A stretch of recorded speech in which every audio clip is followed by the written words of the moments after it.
ఈవెంట్స్లో మనం మండల్కి పూర్తి చేసుకొని డిస్టిక్ లెవెల్లో ఈరోజు జిమ్ఖానా గ్రౌండ్ భారీ ఎత్తులో సెలబ్రేషన్ చేసుకున్నారు. మనం డిస్టిక్ ఆఫీసర్తో మాట్లాడి మరిన్ని వివరాలు తెలుసుకుందాం. Follow me. Hi sir. Hi. అంటే ఈరోజు డిస్టిక్ లెవెల్లో కాంపిటీషన్స్ జరుగుతున్నాయి కదా సార్, చాలా భారీ ఎత్తుగా స్టూడెంట్స్ అయితే వచ్చి పార్టిసిపేట్ చేస్తున్నారు. సో లాస్ట్ ఇయర్ ఎట్లా ఉంది, ఈ ఇయర్ ఎట్లా ఉంది సార్?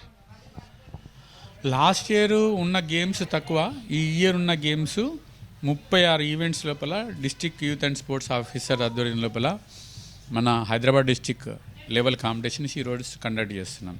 ఈరోజు ఓన్లీ 6 ఈవెంట్స్ మాత్రమే, ఇంకా 20 ఈవెంట్లు రేపు ఎల్బీ స్టేడియంలో జరుగుతాయి. ఆ తర్వాత జరిగే 10 ఈవెంట్లు ఇంకా మిగతా డిఫరెంట్ ప్లేసులలో వెన్యూలలో ప్లాన్ చేశాం. సో అంటే ఇప్పుడు డిస్టిక్ లెవెల్లో విన్ అయిన వాళ్ళు మనకి తెలిసిందే సార్. తర్వాత నెక్స్ట్ దీంట్లో మనం బెస్ట్ ప్లేయర్ని తీసుకొని ఏం చేస్తారు సార్?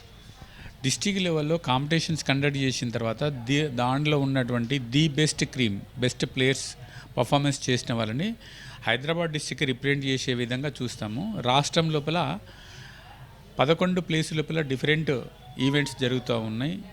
అది వరంగల్, హన్మకొండ, ఖమ్మం, మహబూబ్నగర్ అలాంటి ప్లేసులలో, కరీంనగర్లో జరుగుతూ ఉన్నాయి. మిగతా ఈవెంట్లు 11 ఈవెంట్లు బయట జరిగితే మిగతా ఈవెంట్లు అన్నీ కూడా హైదరాబాద్లో ఎల్బీ స్టేడియం, సరూర్ నగర్, జిమ్ఖానా, గచ్చిబౌలి ఇలాంటి ప్లేసులలో జరుగుతూ ఉన్నాయి. వాటికి రాష్ట్ర స్థాయి పోటీలకు మనము మన హైదరాబాద్ కాంటింజెంట్ని దాదాపుగా 755 మందిని పంపిస్తున్నాం మనం. సార్ అసలు ఈ సీఎం కప్ కాన్సెప్ట్ ఏంటి సార్?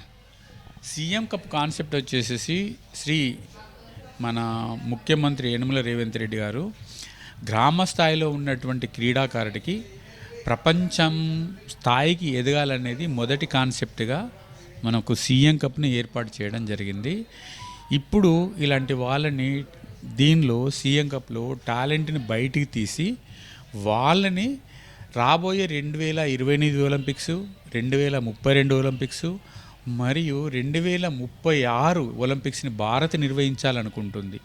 అలా లాంగ్ టర్మ్ ప్లానింగ్లో భాగంగా మనం ఈ సీఎం కప్లు నిర్వహించి ఈ టాలెంటెడ్ స్టూడెంట్స్ అంతా కూడా గచ్చిబౌలి లాంటి స్టేడియంలో ఇంటర్నేషనల్ అకాడమీలు, స్పోర్ట్స్ యూనివర్సిటీలను ఏర్పాటు చేయబోతుంది government.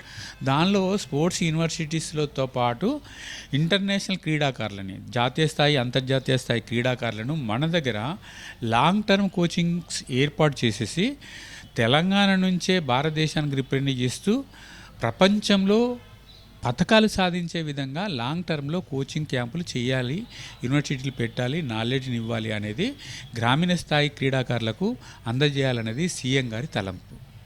Thank you so much sir.